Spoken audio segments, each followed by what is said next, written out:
a visual, emotional healing, but also a cellular or neuroplasticity healing that goes on at the same time. Wow. I really never understood that before, but that was an amazing explanation. It just, again, it just floors me. The one good thing, I used to get really upset that we're doing all this research again because we had done so much research on psychedelics in the 1950s and 60s that's all been wiped out because of the war on drugs. And I was like, well, we already did this research. Why are we spending all these millions doing it again?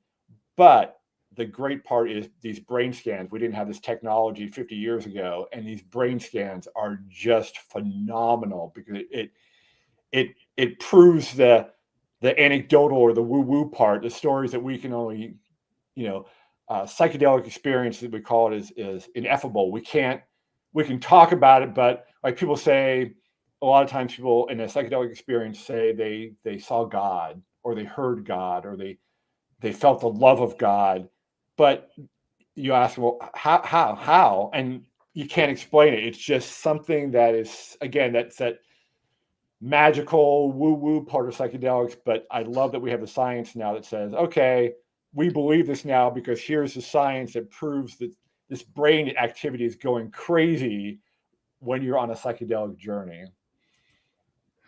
That's incredible. So I had my first psychedelic journey in my 20s, right? And it was LSD. Mm. And so I'm just telling on myself now. And and and I remember, so I developed a hypothesis after taking it because I had gone through a devastating breakup. Like it was one of my first great loves of my life. So I thought at the time anyway. And he totally ghosted me, to be honest with you. And it was before there was a term ghosting. Okay. So this is like the mid 90s. And I didn't understand, like, as most people don't when they're ghosted. And there's this thought process that goes along with it. But I don't know if I tend to be slightly OCD, but I was ruminating so much about this that it was like, I don't know, a mental mind F, as they would say, like I was just so like, how could this person do this? We've just been together a year and they totally ghost me. Like, why wouldn't they? They were just always so honest. Why wouldn't they just tell me they wanted to break up? This is like, for some reason, I, in my life, and this is still true, have a very difficult time understanding why people do horrible things. Like, I really have a difficult time struggling with people who are toxic and do continuously toxic behaviors, even when they know that they're being harmful to someone else. So at that moment, I was really young. I think I must have been like 19 or 20. And I was really, and it was like kind of an older guy. And he must have been maybe 26 or 27. So not that much older, but I thought that he would be more mature and emotionally, and he always was very honest with me, so I thought. So I couldn't understand why he wouldn't just say, I want to end this relationship, like, be decent and just break it off. Why not just, be man up or woman up and say the truth, right? So I was stuck for months, and my friends were like, yeah, you're a broken record, like, you've got to let this go. And I just didn't know how to do it. I didn't know how to just stop sort of having these intrusive, obsessive thoughts about why this person treated me this way, and why would they when I was so kind and good to them. So, and I know a lot of people struggle with this, which is why I'm sharing this story. Good. So I ended up in a situation where, well, okay, I'll be completely honest. I wasn't going to tell the whole story, but so I was a girl in the 90s, and I was in the height of the underground party, as AKA rave. Okay. Yep. And this was my sort of escape, because also, side note, I was in the military. So I went to this underground party, and someone offered me something to keep me warm. This is an excerpt from the book. It'll someday come out. I've been writing it Yay. forever. Yay. and so, and so, and I didn't know what it was. And then we had this whole conversation I won't get into about going back and forth on trying it because it's a career ending thing if you're in the military Yeah, you're and right. you get caught up for that kind of stuff. And so ultimately, my girlfriend wanted to try it, but she wouldn't do it without me. And so I said, like a half, like a little bit Mm. of a little piece of, LSD.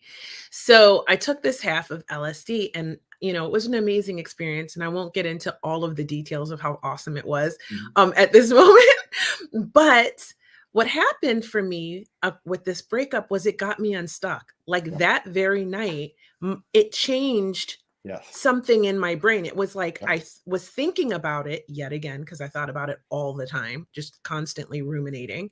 Yep. And it like broke that process. It's like and I remember I was sitting there thinking on the floor, and I was like, it doesn't even matter. It doesn't even matter why. Yep. Yep. It doesn't even matter. Like, I need to just move on with my life. It doesn't matter. Why Yep. should I care anymore at all? And it was just such a weird thing.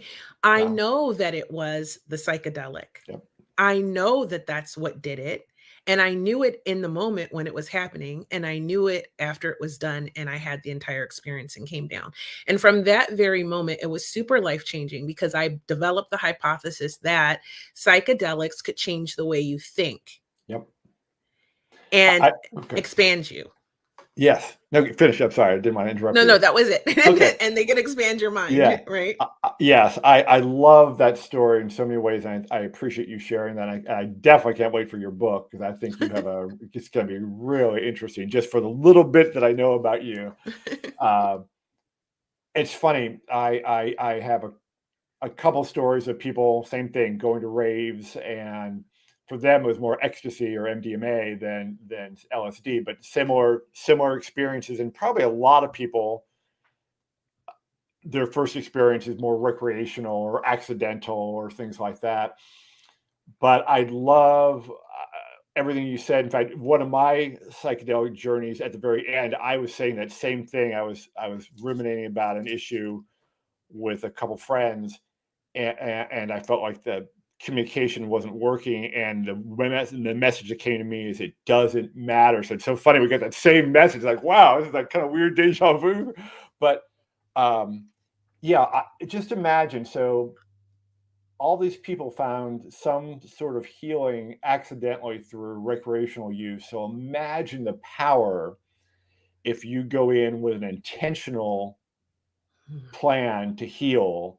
That healing is going to be on a much higher magnitude because rather than accidentally doing it, and some people do it, at a concert or at a club or out uh, somewhere where there's a lot of noise and things like that. And I I couldn't do it, but they do it, but they still get healing from it. That's the amazing part of it. These drugs or medicines or substances, whatever we want to call them, they have that power to do that, even when we're not aware of it or not trying to do it. So I love that story. Thank you for sharing that. Oh, it's my pleasure. So I want to know about your first book. Yes. So tell me what exactly inspired you to dive so deeply? Well, it's funny. We're going to be on an LSD kick here now. Um, I will say just so. First of all, I think probably the psychedelics that had the most healing for me was psilocybin, the substance in what we call, or some people call, magic mushrooms. But LSD um, is like my, I don't know. It's less healing for me than it is a brain superpower. So I wasn't planning to write a book. Been writing articles and doing some videos and things like that. And I thought, there are a lot of decent books on psychedelics out there. How to Change Your Mind, Michael Pollan's great book that really is helping push it into the mainstream. Um, but Matt Zeman has a really good book, Psychedelics for Everyone, and there are a bunch of other ones out there. But I was on this LSD journey and I was sitting on my deck. I like doing it out in nature, but in a safe nature, not way out in nature, but sitting on my deck overlooking this lake. And it was at the very tail end of this LSD journey, which was just a very blissful journey. And all of a sudden, and again, I can't tell you, it wasn't a voice. It wasn't, I don't know what it was, but it was this energy, is all I can call it. It's energy that said, you need to write a book about psychedelics and share the stories of people who have been healed through psychedelics and plant medicine. And here's the outline. And I rushed inside and I grabbed a pad of paper and I went back. I went back right to the same spot because I thought, oh, I have to be in the same spot. And I wrote down this outline. And the outline of the final book is about 90% of that original outline I got from that LSD experience. And in that experience, so basically it said, yes, you can be the educator and tell the history, the real history of psychedelics. And the real history is pretty amazing, not the lies we've been told. But the other thing was the power of storytellers. It's like the LSD is like it's not your book, it's the storyteller's book. And you need to empower them to share their stories so they can empower others. And so that began a process of trying to, I probably talked to 75 people to get the 23 stories that are in the book. And the only thing that's added to the book after this LSD experience was I was the whatever told me to do this book was focused on macrodosing. But as I was writing the book, micro